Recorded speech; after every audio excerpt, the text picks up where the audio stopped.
A wise man once said, you can never have too many epiphytes. In today's video, we're gonna prove that in my UNS 35A. My name is Logan, and today I've got a long overdue update for you guys on my little UNS 35A tank over here. This was set up about 8 months ago, and it's gone through a lot of changes. So in today's video, I'm gonna show you how you can spruce up a tank midway through its life cycle to kind of enhance things, address issues that aren't going well, and breathe new life into a tank. So when I set this tank up, it was set up with mostly epiphytic plants, a ton of Anubias and a ton of Bucephalandra, as well as some bulbitis. Most of those plants did well, but over the course of the months, I switched my tank over to an RO water system, and the Boost didn't like that. It melted back pretty hard and eventually kind of disappeared from the tank.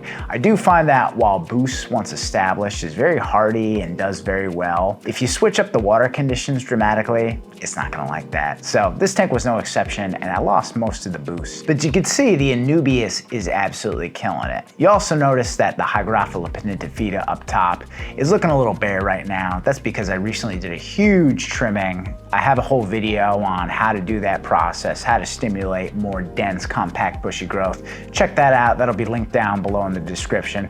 But just know that I recently trimmed it, and it'll need about another week or two before it looks lush. So we're gonna address the bare stones that used to have Boost, and we're gonna address the sand that's covered in a little bit of green algae. So step one when you're doing any kind of big maintenance is to just drain the tank down a little bit. You know, this is some elbow deep maintenance we're gonna be doing, so we don't wanna be splashing all over the place. So drain down a little bit of water, and you can see that as I'm draining that water, I'm siphoning out some of the sand that is covered in algae, because eventually we're gonna replace that with some clean, fresh sand. So with the water drained, it's time to get our sleeves wet and replace some of those Boosts that I miss so much. I'm working with a combination of Boost Kedagang Mini as well as Boost Lamandau Purple. They're both tinier species of Boost that grow really compact and won't kill your sense of scale in a tiny tank. So what I'm doing is a combination of wedging the Boost in between gaps that it just kind of works in, and then for more stubborn spots where the Boost isn't staying, I'm using the Worx Omni glue to glue it into place. Basically, you're just gonna add a little bit of glue to the rhizome of the plant, and then you want to hold it firmly in the place for about 15 to 20 seconds, and you can essentially put it anywhere. So this is really helpful for the rock spots where there's no gaps to kind of wedge it into. I'm putting the kedagang red in sort of the front of the tank and kind of working my way up to kind of connect that gap from the substrate to the Anubias. And then in the back where I want some finer details, I'm using that super tiny Lamandau Purple. These leaves, once established, will get a little bit bigger, but they have a really beautiful purple metallic-y luster to them. It's one of my favorite species of Boost, and if you haven't tried it for yourself, I highly recommend you do. It's fantastic for nano tanks. So now that we've got our plants in the place, it's time to replace that sand. And on my little maintenance cart, I always keep a couple jars, one with a little decorative gravel and one with a little decorative sand. I'm using my favorite decorative sand, the UNS Controsand Bora, and I'm just kind of sprinkling it into place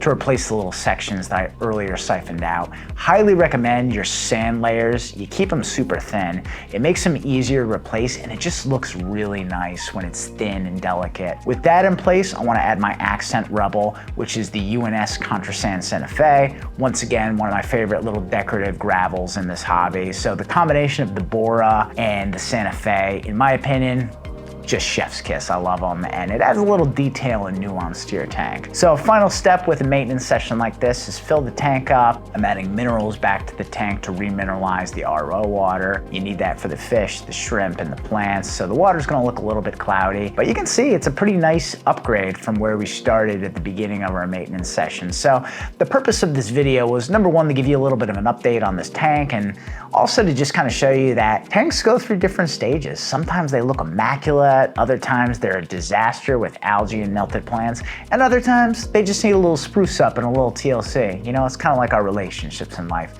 Sometimes you got to give them a little love, other times they're set it and forget it and they just work. So hope you enjoyed this little update video. Once again, my name is Logan. If you like my content, little channel like mine helps a lot to like, comment, and subscribe.